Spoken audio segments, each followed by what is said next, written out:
I didn't even know she was tutoring. So I didn't know. They said, when do you tutor? She did it through the church we were at. They started, and she went with a few of the ladies. But she won't do anything that will take her away from her children. She just won't.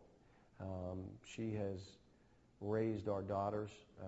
One will be a sophomore here. My oldest daughter graduates this weekend from UMass and is going to be in a doctoral program at Wake Forest for pharmacology. Graduated with 2 degrees. I'm a proud father.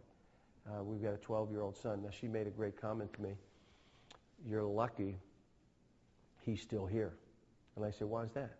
Because if he wasn't here, I'd be going on every recruiting trip with you. I'd be going on every game with you, road games, and we'd be wearing matching sweaters. But she loves this stuff.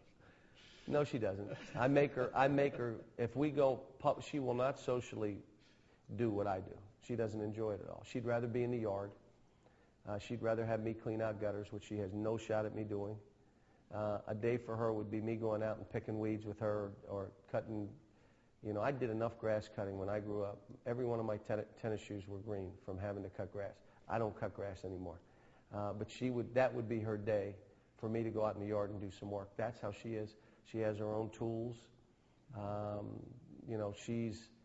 When I make her get up and talk in front of people, like I'll just say, Ellen has a few words to say. And she'll speak. But I think the people in Kentucky will say she's like us. That's a regular woman who's into her children, isn't into the, I have more than you. We've taught our kids and, tried to raise them level-headed in that everything we have is borrowed. Whether it's a car, a house, clothes, videos, we don't own any of this. It's all borrowed. And when we're done, it stays and we go. And so, she's been a rock for me. She'll tell me when I'm getting out of hand. You're thinking too much of yourself. Stop patting yourself on the back. You're going to break your arm. Stuff like that. You had a great house in Memphis. You're going to miss that house? Like the one here? The reason we did and bought this house, it's very similar and looks exactly like the house we moved from. This one's a little bigger. It's too big for us. It's way too expensive. It's more than we needed. But we did it because I said I want them to be comfortable. It looks exactly like the house. And even the floor plan. And this it has 5 bedrooms. I don't know what's 8 bedrooms. Whoever put that basically didn't tell the truth. There's 4 bedrooms upstairs, which my daughters will have one. There'll be a guest, and my wife and I will be but it's the same floor plan as the house we just moved from. When you sat down, you said something about, you sensed that people were really thirsty for something around here. What did you sense? What have you sensed since you've been here? Almost 50 days now. Well, I think that they want this program to be thought of as the best, and that's what they want. The challenge of coming here, and again, I say this, the greatest thing for me, I don't need the job. I don't need the money, but I love being here. You're here for one reason. You come to Kentucky to win championships. That's all. You don't come here to win games. You don't come here to have funsies. You come here to win championships. But to do it, you've got to have a ball. It was not life or death for me. Because if it is, you die a lot. That's what happens. So you want to have fun. I'm not worried about the path or the prize. I'm worried about the path.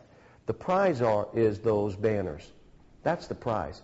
The path of everyday improvement, day to day having fun, staying in the moment, gets you to that level. Next question. You kind of treated this more as the first 50 days, so to speak, more like a CEO would, thinking outside the box, taking it globally. Why do you think it's important from the marketing aspect?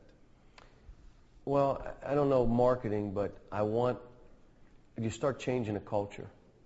You can't say, well, we've always done it this way here. I know we're not where we want to be, so we got to change that. We can't be afraid to think outside the box and take chances. We can do that. We're at Kentucky. We could be on the forefront of a lot of different things if we choose to. Or we could say, it's how we've always done it here. We don't do it any different here at Kentucky. And my point is, do you like where you are right now? If you don't like where you are, we have to change.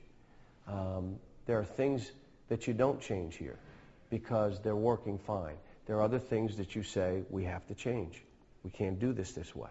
And so what I'm doing now is just going through the whole process of hiring staff and meeting the players and seeing the physical stuff that we have to do. At the end of the day, after 90 days, I have to have the machine in order. So all I worry about is coaching. I have to have it in order, though. I can't, 90 days from now, be worrying about this, that, and the other. The China stuff, that's really outside the box. I may not benefit as the coach here with the China trips that I'm doing. It may be the next coach. And then all of a sudden, there's that connection. China's not a place that you go in and change and they trust you. China, at the end of the day, over a period of time, they learn to trust you and say, he'll do what he says he's going to do, and he's a good man. Now, all of a sudden, you truly become a partner. And now, just think of this. What if we had a 7-footer that was Chinese and that really played for us and could play? Mm-hmm. Pretty good stuff. If they there's never been a college game or an NCAA game in China. What if Kentucky had a Chinese player and they play? There'd be 300 million people watching. Now, those numbers, I got to tell you what they mean. We played Tennessee 2 years ago, number 1 versus number 2, the most highly viewed game in ESPN history, regular season. 5 million people watched. So when I tell you 300 million people would watch, that's what we'll watch. 10 million in the summer with a bad team that I took to China, played their national team without Yao Ming and Yi. 10 million people watched it, tape delayed. 10 million. The numbers are staggering. But we're a ways away from that, us benefiting from that. But I would like us to bring back Chinese students.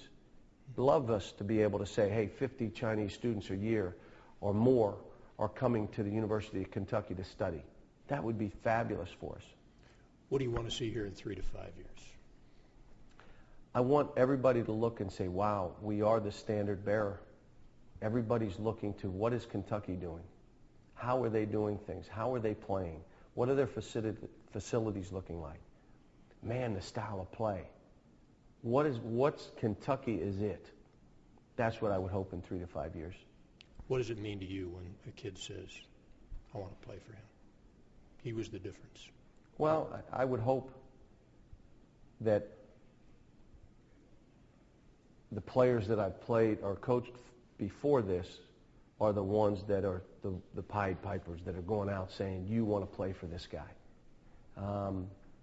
Nothing makes me feel better than to see Derrick Rose and have him say, Coach, I love you. Or Marcus Camby, Coach, I love you. Or see now Tyreek and whether it's Sean Williams or whoever's in the league, or someone who's in coaching or someone who's in business come up to you and say, Coach, I love you for what you did. During the time, they're not always in love with me. And I know that. I'm not worried about affection. That happens over a period of time.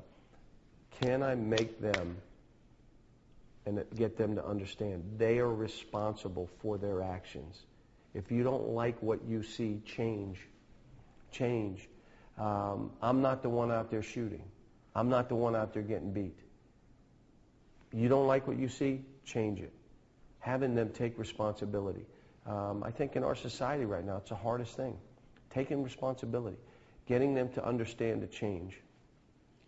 Anything more you can tell us about the scholarship situation and players that are here?